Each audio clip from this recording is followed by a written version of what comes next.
상태에서 90km로 크루즈 컨트롤을 설정한 상태에서 희방연소 구간으로 지금 진입하는 모습입니다.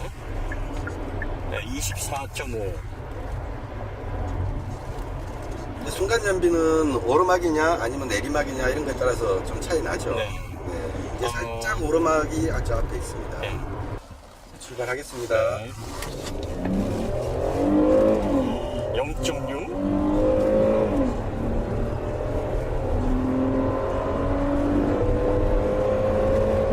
네, 여기까지 밝혔습니다.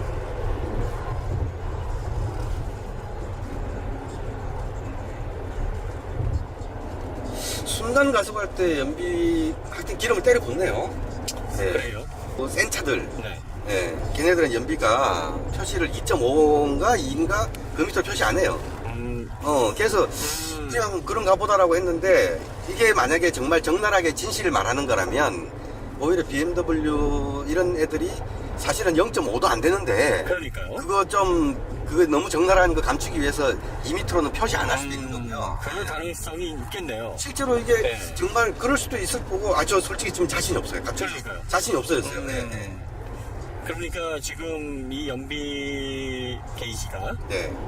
끝까지 떨어지는 패턴으로 세팅을 해놨다면 네. 만약에 그 BMW 고출력 M 모델이 2 이상으로 안 떨어진다. 네.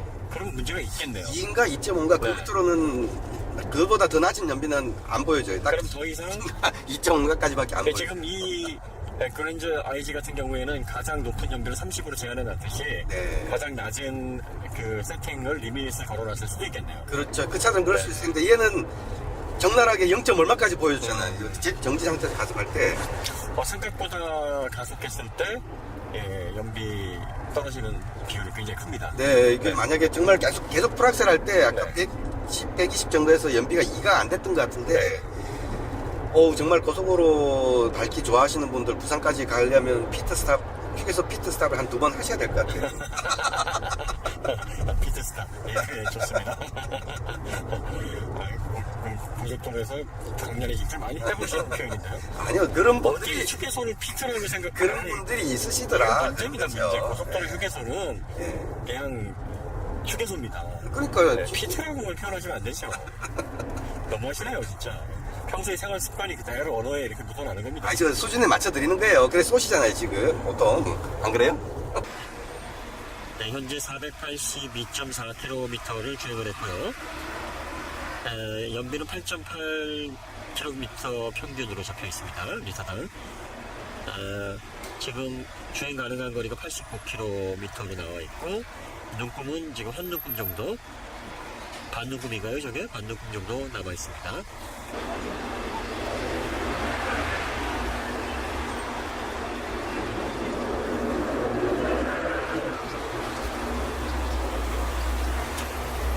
총 주행거리가 482.7km였고요. 방금 주유를 마쳤는데 휘발유가 56.2L 정도 들어갔어요.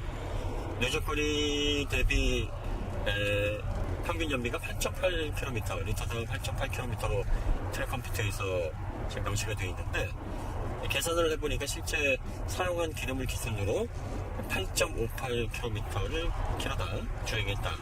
실제 가솔린 소모량은 그렇게 나왔습니다. 이 정도면 실제 가솔린 소모량과 트랙 컴퓨터에서 표시하는 누적 연비가 비교적 잘 맞아 떨어진다 이렇게 보여지네요. 인테리어와 관련해서 이 시계 얘기가 참 많아요. 근데 어제 보고 우리가 이틀째 보고 있는데 낮에 보니까 좀 생뚱맞긴 하네요. 좀 허전하죠, 위가 너무 휑하니까 좀 그런 얘기가 나올 만도 해요. 그리고 우리나라 사람들을 비롯해서 사람들 대체적으로 대칭 구조를 좋아하거나 꽉 차거나 아니면 조형미 있는 걸 좋아하는데 이건 조형미도 없고 대칭도 아니고 하다 보니까 왜 여기다 이렇게 생뚱맞게 달아놨느냐 이런 얘기가 나오는데 시계마저 없으면 얘가 더 허전할 거예요. 이 패널 자체의 디자인은 약간 좀 리드미컬하게 기하학적으로 이렇게 하기 원해서 이런 형태가 나온 것 같은데 해놓고 나니까 뭔가 허전한데 시계라도 하나 넣을까? 이런 걸 수도 있고요. 근데 어제 제가 좀 혼자 집에 가면서 어떤 경험을 했냐면 보통 이제 시계가 이 비상등 라인 요쪽에 많이 들어가지 않습니까? 네. 아날로그 시계가. 네. 여기 들어가면 운전하다가 이렇게 시선이 아래로 향하게 되는데 이 옆에 붙어 있으니까 옆으로 돌리면. 예, 살짝만 돌려도 시계가 들어와요, 눈에. 그럼 밤에는 어디다 시선을 둬도 시계가 눈에 들어와요. 그래서 시인성은 정말 좋더라고요. 그래서 디자이너가 시인성 때문에 여기다가 놨나? 네, 뭐 이런 생각을 잠깐 했는데 어쨌든 뭐 대부분의 이 시계를 보는 분들이 야, 이 위치든 생긴 데든 불편하다 하는 거니까 뭐 좋은 위치는 아닌 것 같아요. 뭐 디자인이라는 게 개인에 따라 편차가 있긴 하지만 다수의 의견이 또 반영이 돼야 되는 거 아니겠습니까?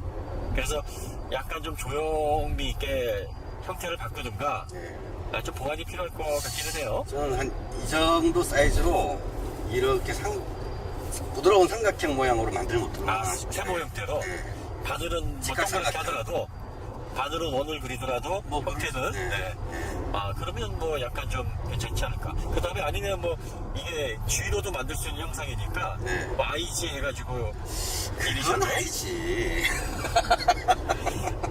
기다리셨죠? 죄송합니다. 이거 하려고 자꾸 귀를 엿보시는데 그러니까.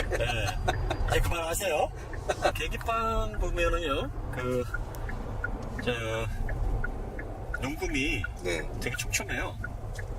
계기판 눈금이 이태리 장인이 한 땀 한 땀 꼬매놓은 것처럼.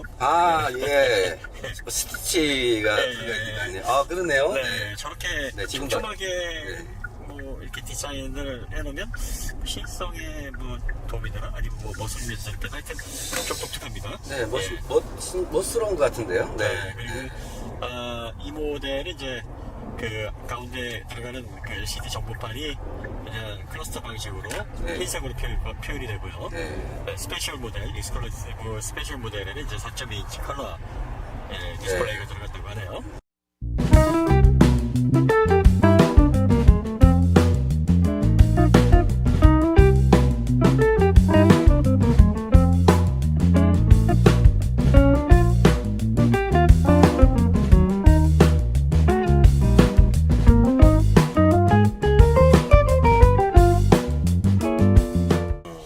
이 차에는 이제 어댑티브 크루즈 컨트롤 선택을 해야 되고 HUD도 선택을 해야 되고 좀 고급 옵션들을 선택을 해야 됩니다만 뭐 통풍 시트라든지 사각지대 지시등이라든지 이런 기본적인 실용적인 장비들은 또 기본으로 갖추고 있어서 파킹에 놓고 안전벨트를 풀고 시동을 껐습니다. 그리고 내려봅시다. 휴대폰이 무선 충전기에 있습니다. 이게 뭐예요? 휴대폰이 있다고? 휴대폰 가져가라네요. 이런 거 대줘요? 완전 티나. 연기 완전 티나. 네, 이런 기능이 있습니다. 이게 현대차의 장점입니다. 이 쇼를 못해. 이거 정말 좋은데요? 그러게 상당히 신선한 기능이네요. 그래서 휴대폰을 내리고 다시 차로 가야 되는구나 하는 불편을 이렇게 줄여준다는 점. 이 점은 다른 메이커들이 좀 배워야 되겠습니다. 그러게요. 네. 그 현대차 이름들을 보면 여러 가지 이제 재밌는 또 코믹한 이야기들이 막 나오잖아요. 우리 저 널리 팔렸던 그 소나타부터 시작해서 아까 마르샤도 이야기하셨고 옛날에 이제 하는 이야기가 소나타 그러면 뭐라 그러죠? 소나타. 소나타. 그래? 그러면 말을 사. 그래서 마르샤라고요? 예. 마르샤 때 그런 이야기 있었어요. 그래서 그러니까 그랜저가 나온 거예요. So what? 그리고 지금 TG 이야기 하셨잖아요. 튄다고. 가장 튀었다. TG. 응? 지금 IG. 응? 알지? 튀는 거 알지? 그건 알지. 그건 알지. 죄송합니다. 우리가 할 수 있는 게 이런 정도밖에 없네요.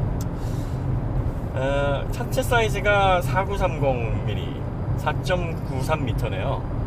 5m가 살짝 안 돼요. 굉장히 큰 거죠. 이거 뭐 거의 우리나라에선 대형급으로 봐야죠. 준대형이라는 명칭이 세계적으로는 없습니다만 이것도 미국 가면 이제 미들 사이즈 중형이에요.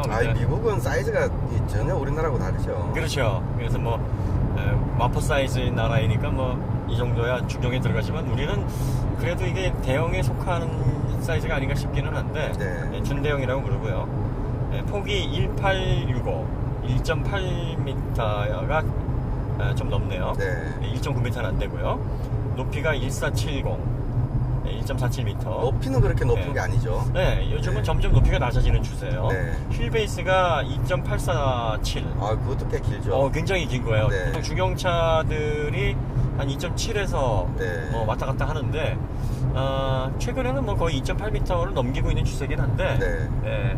휠베이스도 굉장히 넓고요. 일단 전륜구동인 거 감안하면 실내 공간도 굉장히 잘 뺐고 네. 공차 중량이 1630kg, 네. 2.4 모델이 1550kg, 네. 디젤 모델이 1675kg이라고 하네요. 네. 가격이 지금 이 모델은 익스클루시브라는 모델 네. 있는데 3,550만 원이랍니다. 네. 기본가가요? 예.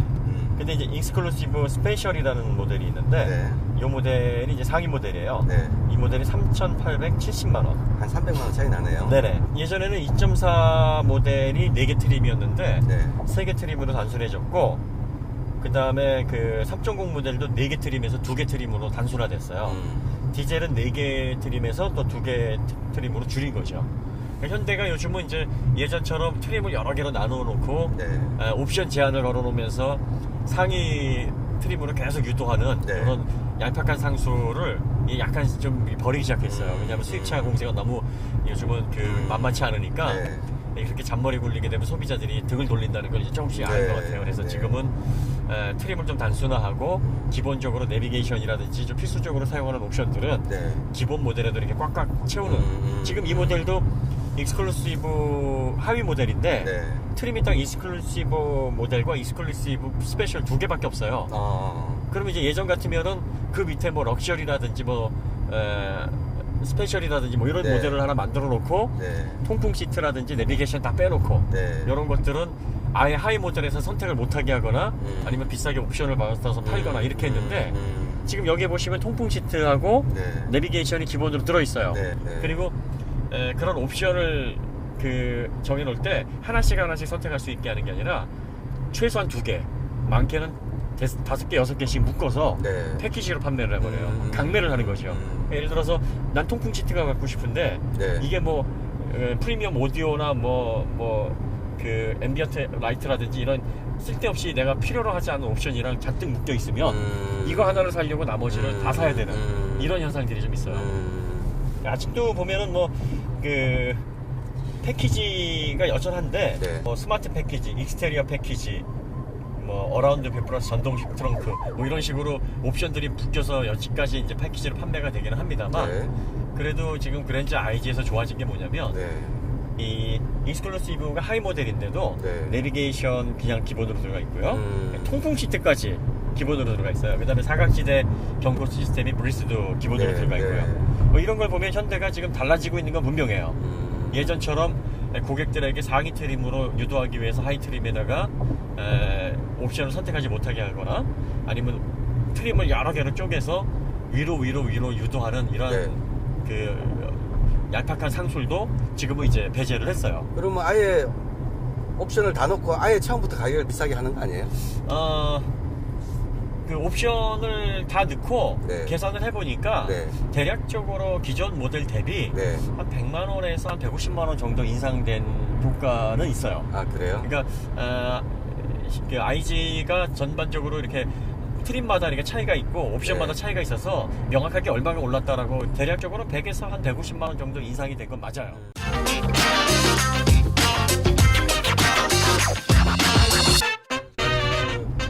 예전에 현대차들이 막 핸들이 휙휙 돌아간다. 네네. 뭐 이런 고속에서도 휙휙 돌아가서 불안하다. 라고 한 그 레벨은 아닙니다. 굉장히 실제로 상당히 무거워졌어요. 네. 그 담력의 어떤 정확도라든지 또 자신 보타에 따른 불편감 네. 이런 부분들은 어느 정도 해소가 됐어요. 네, 많이 좋아졌어요. 해소가 됐는데 또 스티어링 휠이 전반적으로 무게감이 좀 증가하기는 했는데 네. 문제는 이제 컴포트 모드서부터 에코 모드, 스포트 모드 간의 차이점이 차이가 거의 느껴지지가 않는다는 거죠. 이 정도 네. 무게감이면 제 생각에 너무 가볍다고 할 건 아니고요. 독일 차들의 그 무게감보다는 조금 가벼운 듯은 한데 이 정도면 전혀 무리한 건 아니고 불편감을 주는 정도의 수준은 아닌 것 같아요. 좋은 것 같은데. 네, 그래서 일단 고속도로 주행상에서는 MBPS로 인한 불편감은 그리 크지 않다라는 느낌이 들어요. 이게 그랜저의 특징이 이제 편안한 준대형 세단이라는 컨셉인데요. 네. 아무래도 그 정지 상태나 저속 상태에서는 소음이 굉장히 억제가 잘 돼 있지 않습니까? 네. 그런데 지금 시속 100km로 달리고 있는데 네. 하부에서 지금 유입되는 노면 소음이 상당히 생각보다 그 많거든요. 좀, 예. 이 서스가 분명히 단단해진 것 같아요. 근데 단단해지면서 왠지 이렇게 잔진동을 걸러주는 건 유지하면서 단단해지는 게 사실은 바람직한데요. 예. 단단해진 만큼 진동이 몸으로 전달되는 것 같아요. 그러니까 단지 진동이 있다, 노면이 약간 까칠까칠하다라는 그 사실만 전달해주는 게 아니고 그 까칠까칠한 게 몸으로 이렇게 엉덩이로 타고 몸으로 전달이 되는 것 같아요. 네. 약간 그래서 그런 어떤 노면 진동이나 소음에 따른 불쾌감이 조금 느껴져요. 네, 약간 소음은 있죠. 그리고 네. 이 그랜저가 이전 세대까지는 이 소음이라든지 이런 부분에 약간 좀 신경을 많이 썼는데, 네, 조용한 차였어요. 네, IG 네. 같은 경우에는 하부에서 올라오는 소음이 조금 두드러지게 느껴져요. 네. 그래서 이 하부 쪽에 흡음재가 좀 덜 쓰였거나 네. 좀 더 보강을 해야 될 필요가 있지 않나, 그런 느낌이 좀 드는데요. 그러니까 이제 그게 서스펜션이 약간 좀 더 강하게 세팅이 되면서 자연스럽게 그런 현상이 좀 더 커진 거예요. 근데 이제 그게 그 스포츠성을 좀 가미하기 위해서 그런 그 튜닝이라고 할까요? 그러니까 새 모델을 나오면서 그런 이제 변화를 가했는데 그 기존 저 그랜저의 약간 좀 고급스럽고 편안한 조용함 같은 거는 약간 떨어진 것 같아요. 근데 네. 그게 어떻게 보면 트렌드일지도 모르겠어요. 그러니까 이클래스도 우리 얼마 전에 타봤는데 네, 그렇죠. 약간 좀 거칠어졌잖아요. 네. 네. 근데 이게 약간 어떻게 보면 좀 세련되지 못한 방식으로 표현이 되니까 이 그랜저를 그동안 선호했던 소비자들에게는 좀 이전 모델에 비해서 좀 아쉬운 부분이다, 이렇게 생각할 수도 있을 것 같아요. 일단 이게 서스펜션이 딱 단단해졌다면 네. 주행 성능에서 어느 정도 보상을 해준다고 하는 차원에서는 참을 수 있는 문제고요. 네. 만약에 서스펜션도 단단한 게 아니라 단순히 딱딱해졌다. 네. 그래서 한계점이라든지 서스펜션이 버티는 인계점은 그대로인데 네. 어떤 그 초반의 저속이라든지 이런 어떤 그 일상적인 주행에서의 느낌만 단단함을 주는 거라면 네. 분명히 기존 그랜저에 비해서 향상된 부분이라고 볼 수는 없겠죠. 네. 추월 가속이나 추월 가속 이후에 단수를 올리는 그 동작을 한번 해보겠습니다. 지금 8단에서 80으로 가고 있는데요. 80이면 한 4단 정도로 낮춰서 추월 가속을 한번 해보겠습니다. 네.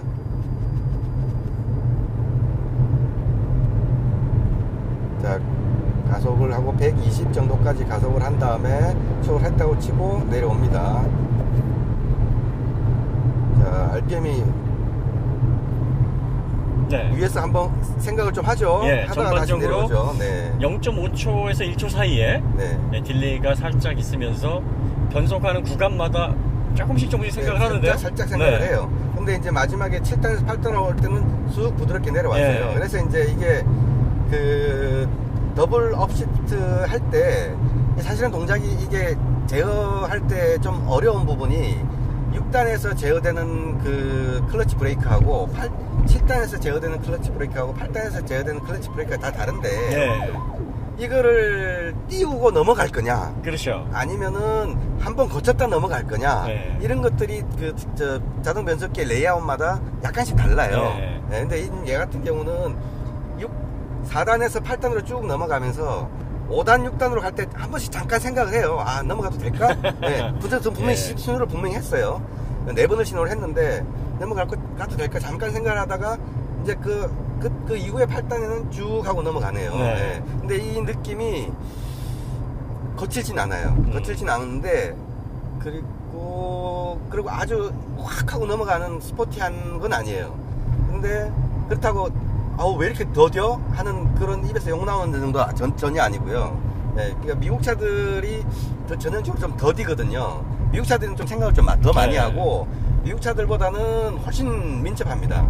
그런데 독일 차들보다는 얘가 조금 생각을 하네요. 네. 뭐 차 급을 생각을 하면 예, 그랜저 IJ 용도로 비춰서 보면 저 정도면은 뭐 차량 컨셉에서 적당한, 크게 네, 문제가 네. 있다고 보이지는 않는데 네, 적당한 네. 레벨인 것 같고요. 아주 근데- 아주 좋아요. 노면에 자잘한 굴곡을 넘어갈 때나 네. 크지 않은 요철을 통과할 때는 의외로 단단해요. 네, 진동이 네. 몸으로 몸으로 바로바로 와요. 네, 네, 네. 근데 이게 피드백하고 진동하고 같이 섞여서 네. 명확하게 피드백이 전달이 되진 않는데 네. 현대 측에서 그랜저의 스포츠성을 살리기 위해서 뭔가 자꾸 전달하기 위해서 네. 세팅을 그렇게 가져간 것 같기는 합니다. 네, 서스펜션이 네. 일단 전체적으로 강도가 약간 강화된 거는 같아요. 네. 근데 또 그게 흥미로운 게 바로 오는 것 같죠. 잔 진동이나 잔 어떤 그 굴곡을 넘어갈 때는 바로바로 또 그게 오는데 큰 요철, 예, 요철이나 과속 방지턱을 넘어갈 때는 매끄럽게 생각보다 부드러워요. 생각보다 우아하게 넘어요. 네, 그래서 이 정도면은 큰 어떤 높은 과속 방지턱에서는 튈 줄 알았는데 아니면 네. 뭐 쿵 소리가 날 줄 알았는데 네, 네. 그런 소리 안 내고 자연스럽게 넘어갔습니다. 그래서 이제 그 흔히 서스펜션 튜닝을 초보적으로 하다 보면 스프링이나 댐퍼를 무조건 생글로 딱 갈아 끼는 경우가 있거든요. 그렇게 하면은 그렇게 그 잔 진동하고 그 큰 진동을 좀 구별해서 걸러주질 못해요. 네. 그래서 이 차가 신형 IG를 서스펜션을 튜닝할 때 단지 스프링과 숑만 바꾼 건 아닌 것 같다. 네. 뭔가 좀 더 고급스럽게 조화를 만들어내지 않았나 하는 생각은 들어요. 네, 뭐 전체적인 캘리브레이션을 뭐 좀 정밀하게 한 듯한 느낌은 드는데 네. 근데 문제는 그 특성이 와인딩에서 그대로 나타난다는 거예요. 네, 네. 자, 와인딩에서 우리가 한계치의 한 80% 정도까지 근접했을 때는 네. 아, 좋아요. 뭐 좋다라기보다는 네. 그럭저럭 잘 버텼어요. 네. 예, 그럭저럭 잘 버텼는데 그 80%에서 이제 90%까지 선을 넘나들려고 하다 보니까 네, 그러면 과속 방지턱을 넘어갈 때 그 부드러운 특성이 갑자기 훅 나타나요. 네, 훅 하고 들어와요. 네, 그래서 이제 그 핸들링을 할 때 차가 내가 앞으로 어떻게 갈 거야라는 게 이제 선명하게 보여줘야 되는데 네. 그 보여주는 게 좀 무너지기 시작해요. 네. 그러면서 거기를 조금 더 지나면 앞 타이어가 소리를 내기 시작하고 네. 거기서 조금 더 밀어붙이면 뒤는 멀쩡한데 뒷 네. 타이어는 뭐 아직 생생한데 앞 타이어가 굉장히 힘이 들어 하는 식으로 이제 그 운동 성향이 바뀌고 있죠. 네, 그러다 보니 전반적으로 코너링이 깔끔하지가 못하고 네. 한 두어 번, 세 번 정도 자세를 고쳐야 되거나 네. 아니면은 한쪽으로 롤이 쏠렸을 때 또 회전을 통해서 다시 방향이 바뀌면은 바로 추스리지 못하고 약간 기우뚱하는 네, 약간 예. 한계에 가까운 데서 흔히 말해서 CKN이라고 그러는데 좌회전 우회전이 막 복합되어 있는 네네네. 그런 데를 지날 때는 약간 허둥대는 면이 네. 있어요. 네. 그래서 그런 측면이 그 한계점을 중심으로 해서 네.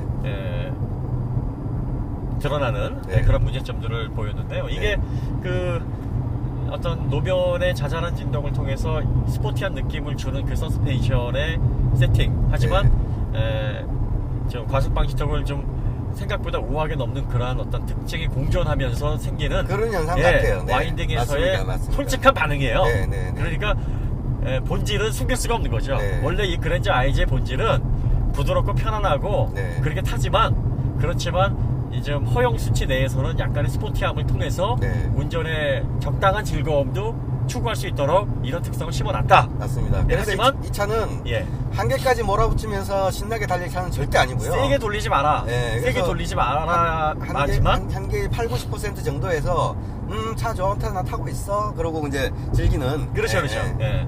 그래서 우리가 뭐 처음에 좀 자극적인 표현을 써서 뭐 스포츠 맛 튜닝이라고 했는데 네. 스포츠 맛 튜닝보다는 그래도 좀 더 나은 것 같고. 그렇죠. 네, 그래서 아직 완숙도 면에서는 좀 부족하지만 네. 어쨌든 이 그랜저라는 차급을 고려해 보면 네. 적당한 수준의 스포츠성, 일반 한 7, 80%의 일반 운전자들이 감내할 수 있는 네. 또 활용할 수 있는 스포츠성을 어느 정도 입혀놓고 네, 네, 네. 예, 그런 한계점 내에서의 거동, 특히 가장 그 일반 사용자들에게 중요한 부분 고속 안정성에 베네핏을 확실히 주고 거기는 많이 좋아졌어요. 예, 네. 그리고 나서 이제 좀 와인딩을 본격적으로 즐기려는 분들에게는 다른 차 사세요. 네, 미안하지만 아반떼 스포츠 사십시오. 네. 이 차는 적합하지 않습니다 라는 거를 명확하게 보여주는 그런 세팅인 것 같아요. 네, 네. 그러니까 전반적으로 이 차를 원하는 타겟층의 고객들에게는 네. 알맞은 세팅이라고 맞습니다. 보여져요. 예, 예. 타겟팅을 잘 한 것 같아요. 이 차를 가지고 와인딩 코스에 들어가서 뭐 밸런스가 무너지네 안 무너지네 하는 우리가 바본 거죠 사실은. 이 차로 칼질하려고 생각하지 마시고요. 네, 그거 좀 위험합니다. 이게 그전과는 분명히 다른 차지만 너무 큰 기대는 안 하시는 게 좋을 네, 것 같습니다. 그 현대가 참 명확한 게 대부분의 현대 모델이 그렇듯이 이 차도 네. 지금 3,550만 원에 딱 그 정도의 가치만 담고 있는 것 같아요. 그러니까 더 더 담지도 않고 네. 그렇다고 3,550만 원어치가 덜 담겨 있지도 않고 네. 딱 지불한 만큼의 가치가 딱 담겨져 있는 것 같아요. 음, 근데 그게 상당히 중요한 게 뭐냐면 그렇죠. 의외로 우리가 경제 생활을 하다 보면 지불한 것만큼보다 가치가 못한 상품들이 질비합니다. 많죠. 네. 네. 물론 뭐 내가 지불한 것보다 더 만족을 더 많이 준다면야 금상첨화겠지만 네. 지불한 것만큼의 가치만 딱 전달을 해도 네. 그건 실패한 건 아니에요. 그렇죠. 그러니까 현대의 그랜저 IG는 최소한 3,550만 원, 이 익스클루시브, 이 트림, 이 모델에서 지불하는 이 가격대에서 기대되는 네. 만족도, 이 정도는 가져가실 수 있다고 보여져요. 제 생각도 마찬가지입니다. 네. 그러면 역시 이 모델도 HG의 성공을 그대로 이어받아서 네. 일단 시장에서는 성공할 것 같아요. 그럴 것 같아요. 네.